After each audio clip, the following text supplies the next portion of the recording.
and welcome to the second season of the AUA Focus Series, a podcast channel by the AUA Media Lab. I am Alen Amirkhanian. I'm the director of the AUA Acopian Center for the Environment. Today we have a very special guest, Mr. Kaveh Zahedi. He is the director of the Office of Climate Change, Biodiversity and Environment at the Food and Agriculture Organizations of the United Nations, FAO. Welcome, Mr. Zahedi. And I understand this is your first time in Armenia. Yes, indeed. Thank you. Welcome. Mr. Zahedi, food and biodiversity are very intricately and intimately connected topics. It is increasingly becoming a focus area for global discourse, policy discourse, and practical aspects of being able to provide food for enough people. And loss of biodiversity threatens that as well. Can you give us a sense of why is biodiversity increasingly central to food and agricultural policies and discourse? Sure. I mean, agriculture, food, and biodiversity are completely intertwined. They are, in many ways, inseparable. Ask a farmer how they would grow their food if there are no pollinators, no bees, no bats, no insects. Ask them how they would grow their food if the diversity of soil, if the biodiversity of soil is diminished, if soil becomes degraded. It's just not possible, right? So food and biodiversity are absolutely interconnected. Now, traditionally, especially in many of these sort of global processes that focused on biodiversity, the conversation was more about agriculture's impacts on biodiversity, how agriculture and the expanding frontier is undermining biodiversity.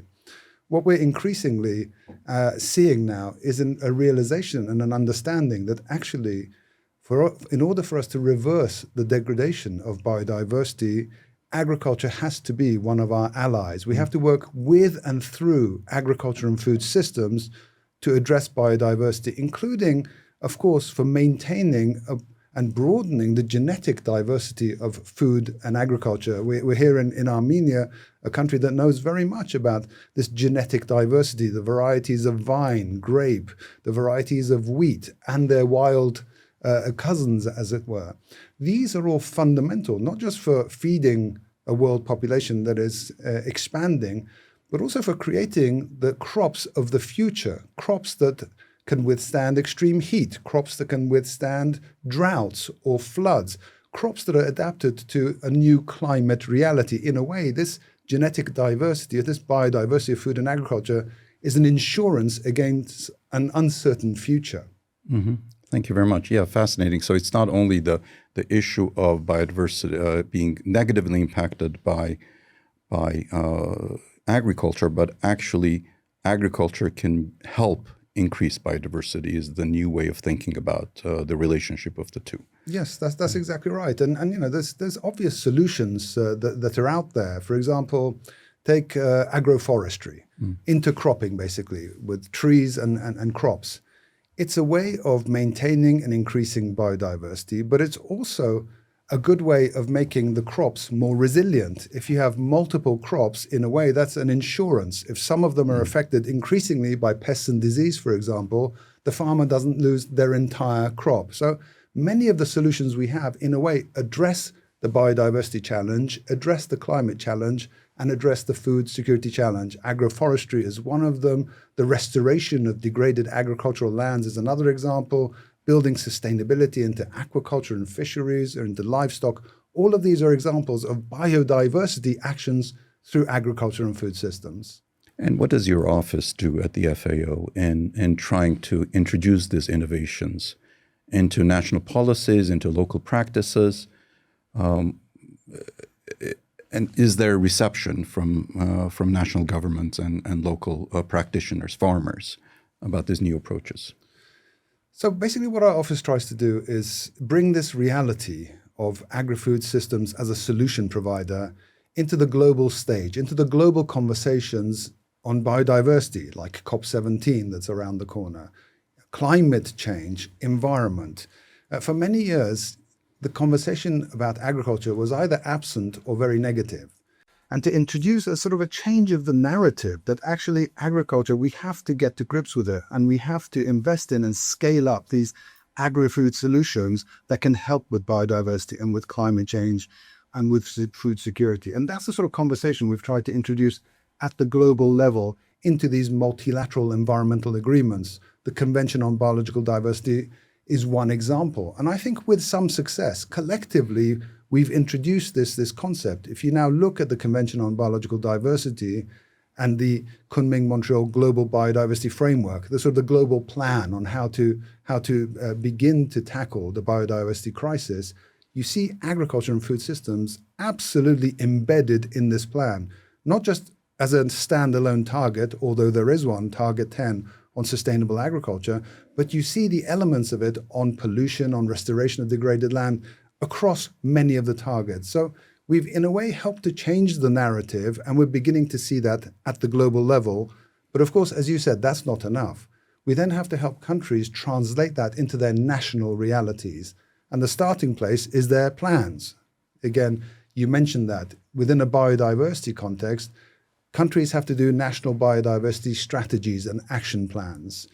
These, in the past, have really not shown the level of ambition that they could in terms of how to tackle biodiversity challenges through agriculture. So we help support and show the potential of agri-food solutions as a weapon for biodiversity, as well as a weapon for helping us to protect, conserve, regenerate, and sustainably use biodiversity. So that's sort of second layer. You get the conversation right at the global level, support countries to embed that into their national realities with solutions that work within their national realities. And then the third thing we do is then support them to implement these biodiversity-friendly practices through agriculture and food systems, including accessing finance, which is a vital piece of getting the solutions not just implemented, but scaled up to the level they need to be if we are to meet the ambition of a global biodiversity framework. And what are the solutions? At the national policy level, what are you recommending? What are you advocating? And also, farmers are very practical people. They need to make sure what they do will work. Otherwise, it's too risky for them to get into innovative solutions that don't have a track record. So how do you work with at the national level? What kind of solutions are you advocating, and what kind of with the farmers? What are you doing? I mentioned a couple of them, which are I think quite big ticket items. Agroforestry, it's a proven solution, right? Intercropping is a proven solution, and it works in context. Can you, for our audience, explain a little bit intercropping, what that would mean? Of course. So this is basically when you move away from single crops or monocrops into mixing different crops together, usually also with trees. And this is often with the shade-grown crops. So the trees, in a way, provide that shade for growing the other crops. But it's a way of diversifying the crops that a farmer is using or producing. And that helps them because it helps to diversify their incomes. It helps them because it builds in resilience to what is, an uncertain sort of climatic situation that farmers find themselves in. And it helps us globally because it's a sure way of addressing climate change, addressing biodiversity, reversing its loss. Other ways of doing that are, for example, addressing the pollution that can come from agriculture, right? Becoming much more precise with the use of fertilizers or using natural fertilizers, for example, being very careful with pesticides or moving towards more natural system of pesticides. And incidentally, intercropping is one of the ways you can do that, right? Without having to use pesticides. Because ultimately, some of these, the overuse of nitrogen or pesticides also undermine the agriculture, so undermine the business of that farmer. When he or she starts to lose the pollinators, this is a big loss, right? They will see a reduction in their production. When the quality of the soil reduces because of overuse of nitrogen and pesticides, again, this undermines their own ability to farm. So it is to demonstrate, you're right, because although it seems a clear-cut case, it's a sort of a win-win because the farmer wins, the environment wins, globally we win across multiple conventions. It needs to be demonstrated and showcased. And that's where we come in. We've been helping countries to access climate and environment funds, global funds, to demonstrate these solutions on the ground, whether it's agroforestry or whether it's a reduction of pollution, the restoration of degraded agricultural lands. And once you demonstrate its validity for the farmer, then I guess our role is to support the governments in scaling it up and making sure that the policies at the national level aren't working against each other. Environmental policies working in one direction, agricultural investments working in a different directions. Harmonize those policies to really capitalize on these agri-food system solutions that can deliver for farmers. And when we're talking about any kind of change, there's often resistance from some interests and stakeholders. Are there interests in this like big agro-industry that are thriving, or their sustenance is on monocropping? Are they changing their ways as well? And a related question, if we go to these alternative production systems, do we still have the yields that we need for feeding the increasing number of people on the planet? No, of course. There are vested interests, right? Of course, there's sort of inertia built in with certain ways that people have been farming or certain ways that businesses have been run.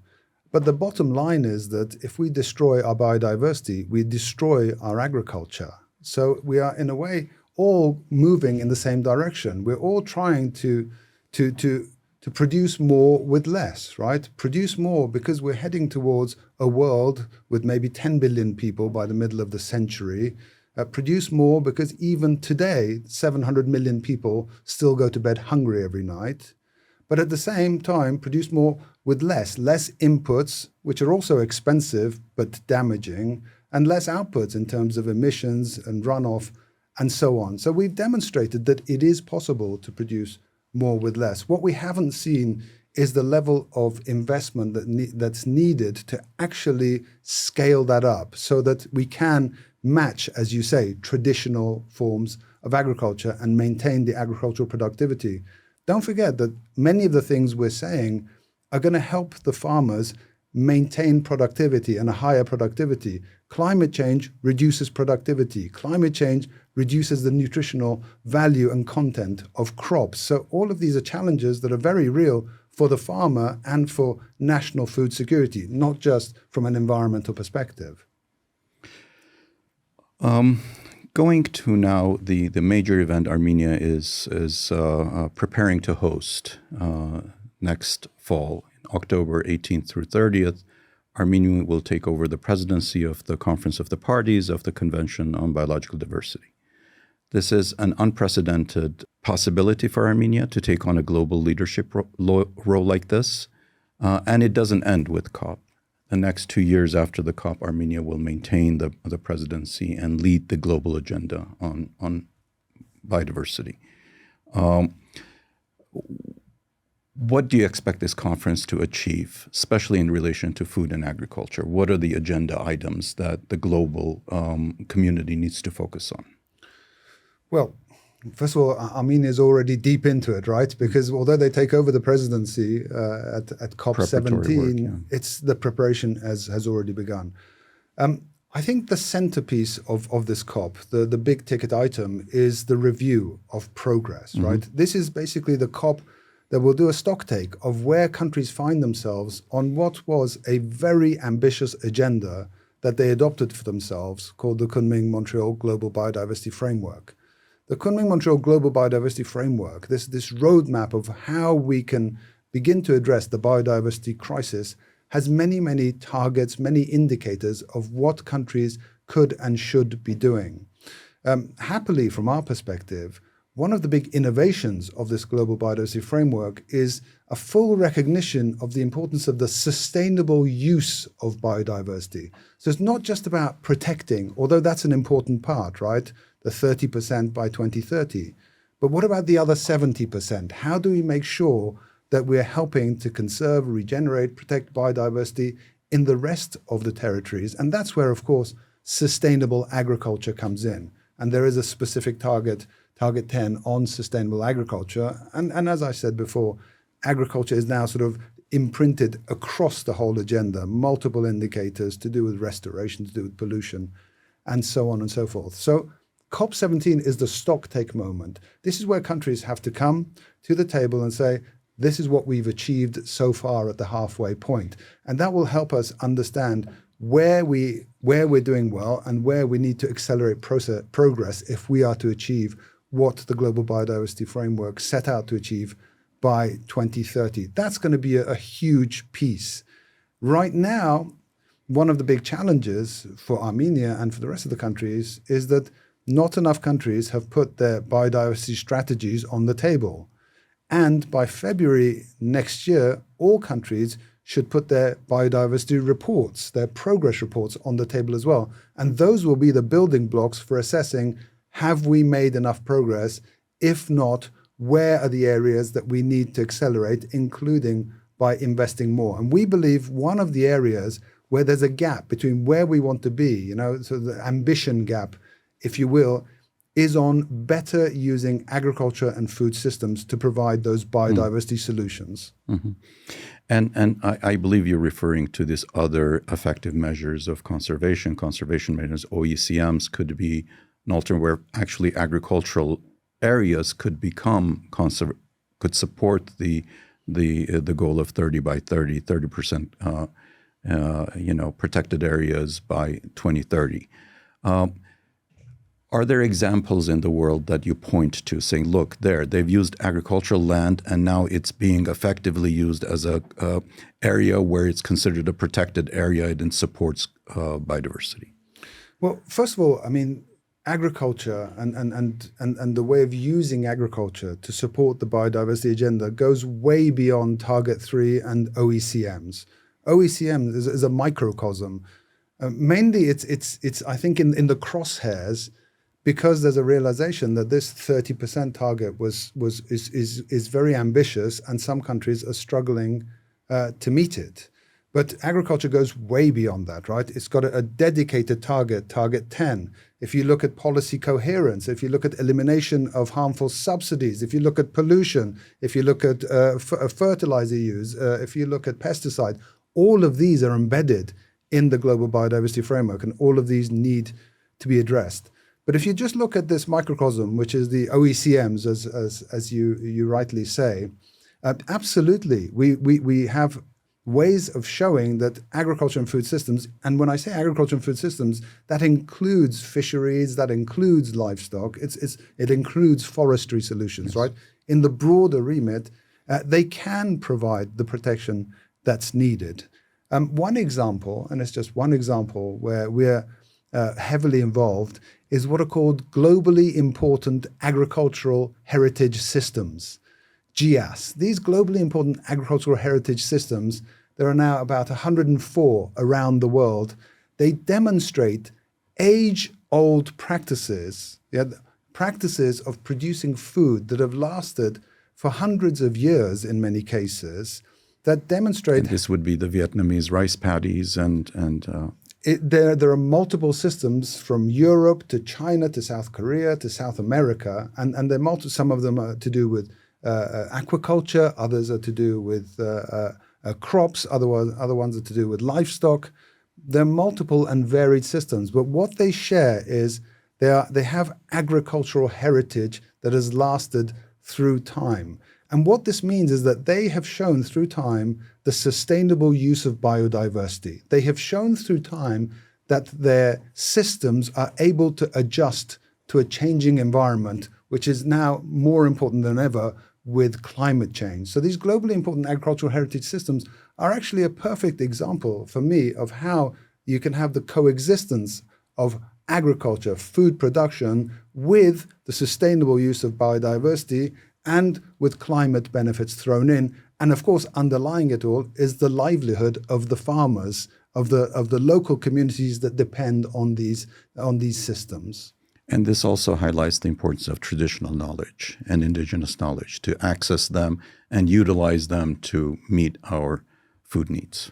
Well, I think more than ever, we need to draw on both, right? We need to draw on traditional knowledge, which in some cases has been lost or is being lost.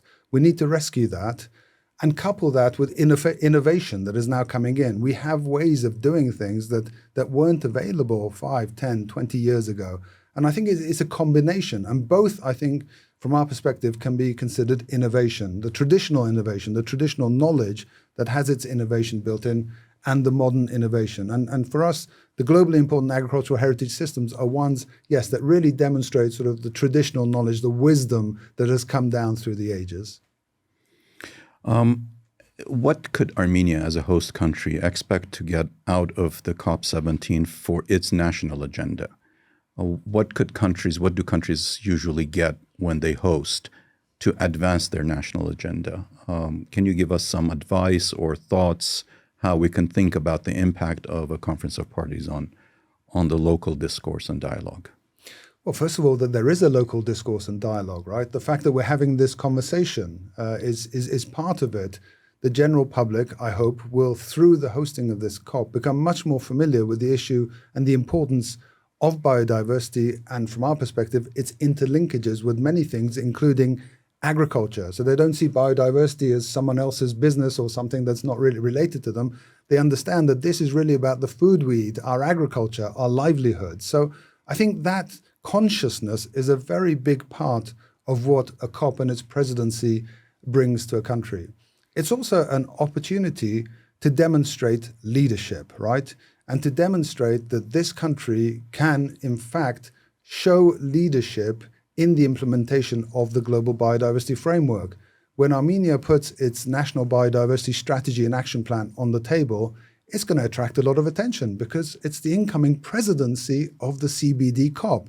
When Armenia puts forward its biodiversity report next year, it's going to attract a lot of scrutiny because it is the incoming presidency. And that, I believe, raises the bar for this country to really show its own domestic leadership on this biodiversity agenda. What would you recommend us as a university to do over the coming year to engage with the agricultural community to raise awareness on COP17 and the biodiversity, the Cumbre Global Biodiversity Framework? What would be the recommendation? What should universities do in terms of raising the engagement bar, the awareness bar? Any interesting examples of efforts you've seen around the world that you can share with us? Well, I think that the starting point is within the universities themselves and especially within the schools of environment, because schools of environment traditionally, just like the global conversation, have approached agriculture with quite a negative mindset, right? Agriculture as the emitter of greenhouse gases. Worse than mining, worse than exactly. urbanization. As a sector, to point the finger at. Agriculture as the expanding frontier that's destroying biodiversity. Of course, there are elements of truth there, right? Agriculture is having an impact on our environment. But I think the role of the universities and what you could do better is also to bring into the conversation what is the potential of acting on these major global crises with and through agriculture and food systems? Because unlike some of the other sectors like energy, we're not going to phase out or phase down food production, right? We have to maintain food production. We have to produce for a growing population. And I think creating the consciousness of this interrelationship and the positive impact that agriculture could have with all of these solutions, some of which I've mentioned, that is a huge role that universities could play, looking into the solutions, how they fit within the local context, which are the best bets, which are the best investments within each local context, I think is a big role that universities can play. Of course, in general, you also are the home to the future leaders of all the young people, the innovators. And again, that's another area that they don't feel that this is a global conference with, global discourse that has nothing to do with them. I think that the success or failure of any of these agendas depends on their implementation on the ground, on finding innovators to demonstrate solutions to climate, to biodiversity, to food security, all at the same time within the national context. And I'm confident that that's exactly what your university and what your students can bring. Thank you very much, Mr. Zahedi. This has been very informative, very engaging. I wish you luck, and I look forward to seeing you next year at our COP. Thank you so much. I wish us all luck. Thank you.